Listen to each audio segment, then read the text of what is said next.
అందరికీ నమస్కారం అండి. నేను మీ బారిస్టర్ పార్వతీశానండి. 10వ తరగతి ఉపవాచకం చదివిన ప్రతి ఒక్కరికి నేనెవరో బాగా గుర్తుండే ఉంటా. ఒరే పిల్లోడా, నా కథ విన్నావట్రా? వినలేదా? మరి నా కథ నేనే చెప్తాను, వచ్చి వినేయండి. మరి ఎపిసోడ్ 19. ఎరక్కపోయి వచ్చాం కదా ఇక్కడికి అనుకున్నాను. బంట్రోత్ ఒకడు వచ్చి మాంసం కూర ఉన్న కంచం ఒకటి నా ముందర పెట్టాడు. నేనది తిన్ను అని సూచించాను. అయితే ఏం కావాలి అని అడిగాడు. నేను శాకాహారిని అని చెప్పాను. అంతే, ఆ కంచం తీసుకెళ్లి ఒక చేపను తీసుకొచ్చి పెట్టాడు. అది పనికిరాదు అంటే 2 కోడిగుడ్లు తీసుకొచ్చి పెట్టాడు. ఆశ్చర్యపోతూ ఇవి సహించవు అని చెప్పాను. వాడేదో కొత్త రకం జంతువు జూ నుండి తప్పించుకొచ్చినట్టు నా కేసి చూసి 4 ఉడకవేసిన బంగాళదుంపలు, చిక్కుడు గింజలు మొదలైనవి కేవలం శాకాహారం తీసుకొచ్చి అమిత నిర్లక్ష్యంగా పెట్టాడు. ఈ బంట్రోతుకు కూడా లోకువైపోయాను కదా అని విచారించాను. భోజనం అయ్యింది. ఇంకా కుక్కువారి కంపెనీకి వెళ్ళి ఇంటి దగ్గర నుండి ఏమైనా డబ్బేమైనా వచ్చిందేమో అని కనుక్కుందామని బయలుదేరాను. మేడ దిగడం కోసం పొద్దున ఎక్కిన గది కోసం అరద్దామా అనుకుని, ఎలా పిలవడమా అనుకుని మామూలుగా మెట్లు దిగి కిందకొచ్చాను. నన్ను చూసిన వాళ్ళంతా కూడా నవ్వడం. ఏంటా ఇలా నవ్వుతున్నారా అనుకుని నా బట్టల కేసు చూసుకుని, ఈ 7 రూపాయలన్నారా సూటే కారణం కదా అనుకుని తక్షణం ఏదైనా కొత్త డ్రెస్ కొనుక్కుందాం కదా అనుకుని నిశ్చయించి వీధిలోకి వచ్చాను. వీధిలోకి వచ్చేటప్పటికి చలి గజగజలాడిచ్చేసింది. ఇంత గొప్ప సూట్ అయినా చలిని ఆపలేకపోయింది. ఇంత చలిగా ఉంది కదా అనుకుని మళ్ళీ నా గదికి తిరిగి వచ్చి పోర్ట్ సైడ్లో కొన్న మెడపట్టిని నా చెవులకి అలాగే మెడకి చుట్టుకుని దానిపైన దొరటోపీ పెట్టుకుని మళ్ళీ వీధిలోకి వచ్చాను. ఇది వరకు నా వైపు చూసిన వాళ్ళంతా కూడా చాటుగా నవ్వుకునేవాళ్ళు. కానీ ఇప్పుడు మాత్రం నా ముఖం కేసి చూడడం, పక్కుమని నవ్వడం, అలా నవ్వుకుంటూ చక్కా పోవడం. వీధి వెంబడి వెళ్తూ ఉంటే 10-20 మంది పిల్లలు ఈలలు వేస్తూ నన్ను వెంబడిచ్చారు. నా అదృష్టం వల్ల హోటల్కి కుక్కువారు కంపెనీ చాలా సమీపంలోనే ఉంది. లోపలికి వెళ్ళగానే అక్కడి గుమస్తాలు విరగబడి నవ్వడం మొదలెట్టారు.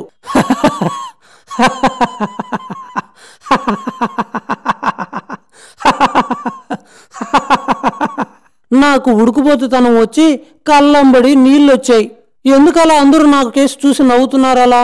నాలో ఏం లోపం? దయచేసి చెప్తే సవరించుకుంటాను.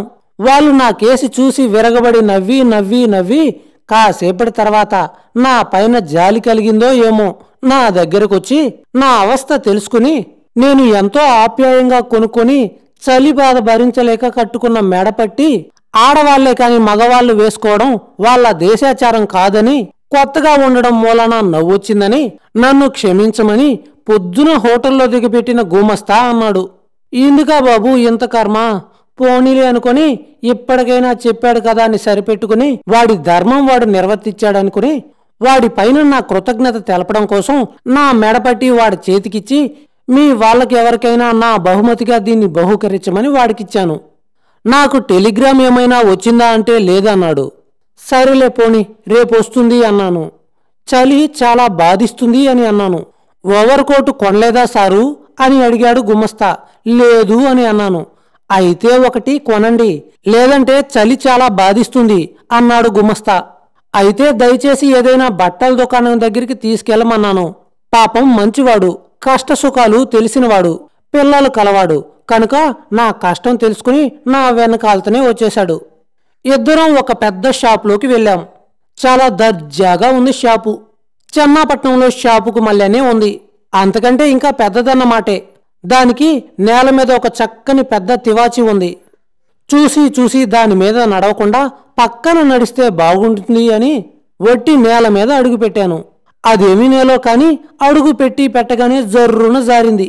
పడకుండా గాలిని పట్టుకోవాలి అని ప్రయత్నించడం మూలన అది కాస్త దొరకపోవడం మూలన సర్రున జారి వెల్లికిలా పడ్డాను. పడడంతోనే అక్కడ పనిచేస్తున్న గుమస్తాలు, పనివాళ్ళు 50 మంది నా కేసు చూసి పక్కున నవ్వారు.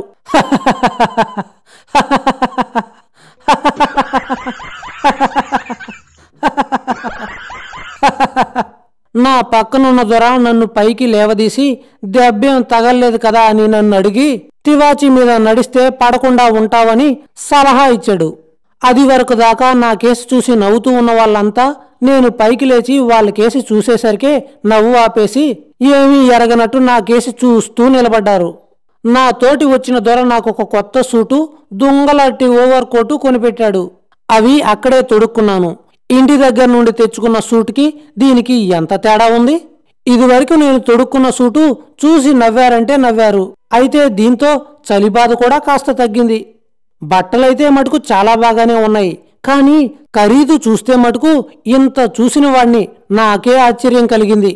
అక్కడి నుండి నేను కుక్కువారి గుమస్తా ఊరు చూద్దామని బయలుదేరాను. ఆ పట్టణం సౌందర్యము, మేము చూసిన వింతలు విశేషాల గురించి రాయాలి అంటే భారతం అంత గ్రంథం అవుతుంది. నేను దేశాంతరమందు చూసిన వింతలన్నీ వేరే ఒక పుస్తకంలో రాయదలుచుకున్నాను. పైగా స్వీయ చరిత్రలో వర్ణాంశాలు విశేషంగా ఉండకూడదు అని అవేవీ కూడాను అందులో రాయడం లేదు. ఒక్క సంగతి మటుకు ఇందులో రాయబుద్ధి అవుతూ ఉంది. మేము చూసిన హోటల్లో కల్లా గొప్పది అద్దాలు మేడ ఒకటి. అందులో అన్ని పెద్ద పెద్ద నిలువుట అద్దాలు. అద్దాలంటే మామూలు అద్దాలు కాదు. మామూలైతే గమ్మత్తేముంది? ఈ అద్దాల తమాషా ఏంటంటే, ఒక అద్దంలో మనిషి మామూలుగా కనబడతాడు. ఒక దాంట్లో అసలు కంటే 4 రెట్లు ఎక్కువ లావుగా కనబడతాడు. ఒక దాంట్లో సన్నగా చిక్కి శల్యమైనట్లుంటాడు. ఒక దాంట్లో కంట్లో పాము వల్లే బుడ్డిలా కనబడతాడు. ఇంకో దాంట్లో చూస్తే ఒక ఫర్లాంగ్ పొడుగున్నట్టు ఉంటాడు. ఇలా ఎన్నో విశేషాలు.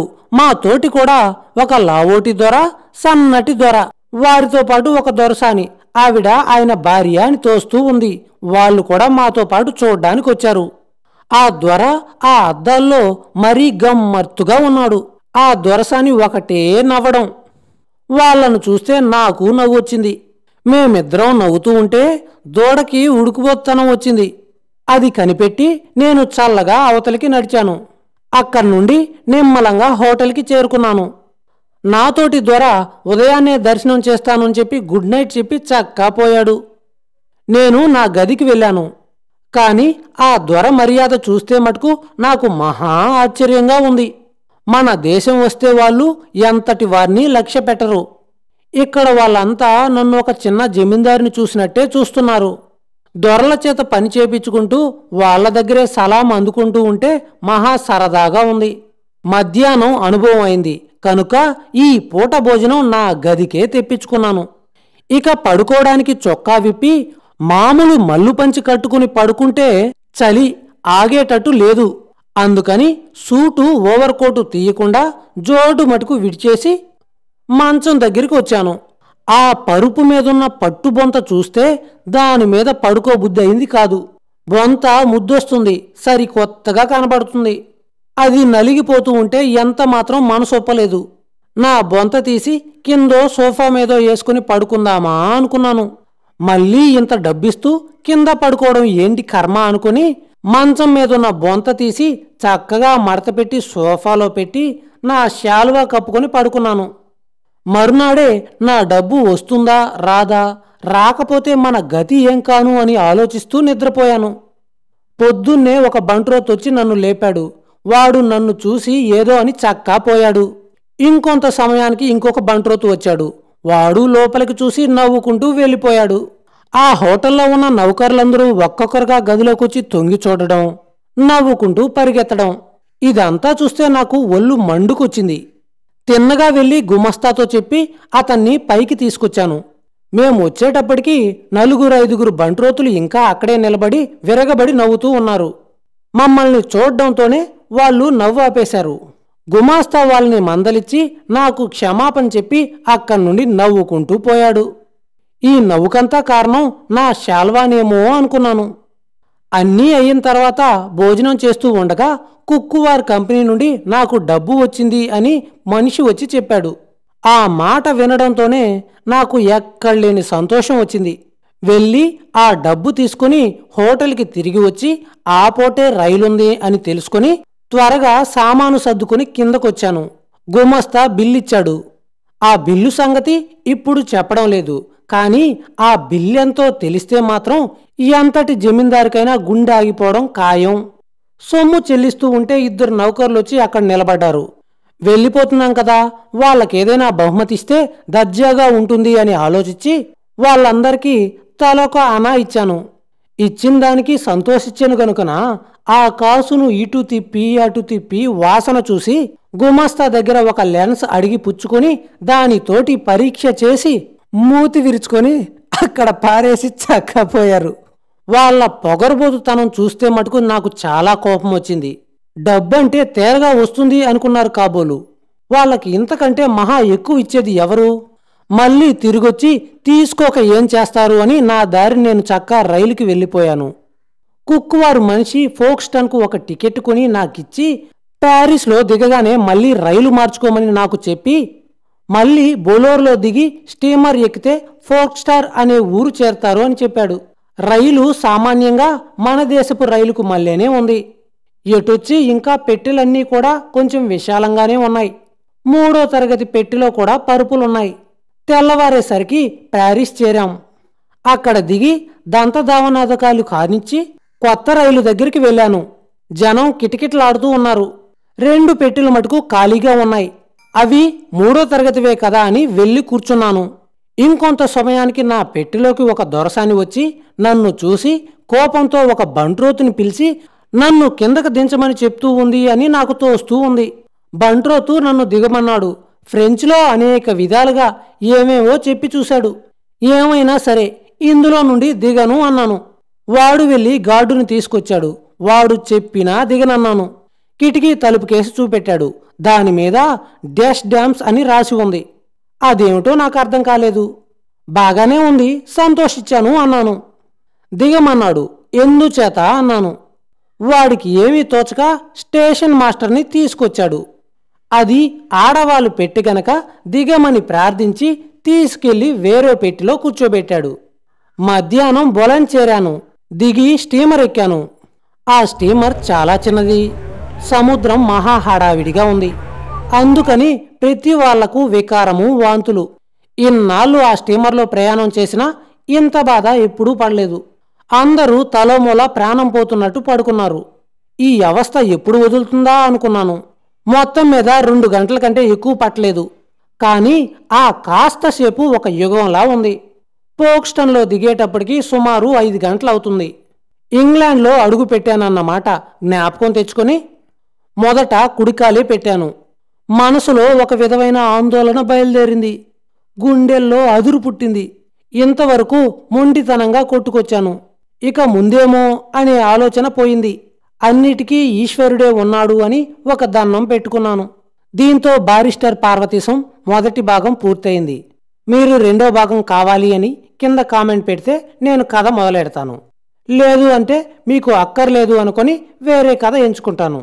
దేనికైనా మీరు కొట్టే లైక్స్, పెట్టే కామెంట్స్ని బట్టే బారిస్టర్ పార్వతీశం పార్ట్ 2 చెయ్యాలా లేదా అన్నది నేను నిర్ణయించుకుంటాను.